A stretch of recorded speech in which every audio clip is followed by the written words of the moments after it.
Elektromobillar narxi shu darajada tushdiki, даже Gentra'ni puliga ham bormayapti. Bugungi obzorimizda Honji EQ5 mashinasi ishoninglar juda ham arzon narxda. Mashinamiz 2024-yilda ishlab chiqarilgan, bor yo'g'i 22 ming kilometr yurgan. Bu aytayotganimda elektromobil 450 zapas kodli ekan. Shahar ichida 450 kilometr yuradi. Ko'chada to'ldirsangiz 120 mingga to'lar ekan.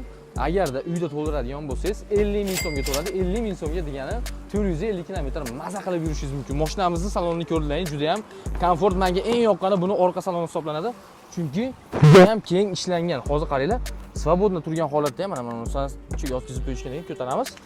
Qarang, oldida qancha joyi bor. Hozir men sizga oldiga ham bitta o'tirib ko'rsatib beraman. Oldini salonda ichidagi komfortni qarang, mana shu holatda ham juda ham chiroyli, keng, bemalol bo'yi baland akalarimiz ham maza qilib minishda bo'ladi. Konditsionerlari ham zo'r sovutyapti ekan.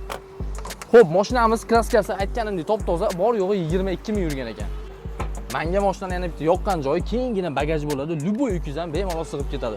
Yana bitta qiziqarli joyi, bu mashinani olib turib bemalol Yandex Taksida ham ishlasangiz bo'ladi, chunki biznes klassda ham bemalol kiritsa bo'lar ekan. Shunaqa deb eshitdim. Qiziqqanlar uchun mashinamiz narxini 16200 dollardan yana kelishadigan joyi bor. Kimga qiziq bo'lsa, pastdagi nomerni qoldiraman. Videoga like bosib, shunaqa mashinaga qiziqadigan tanishlar tezda jo'natib qo'yinglar. Bunaqa mashinalar juda ham kamdan kam.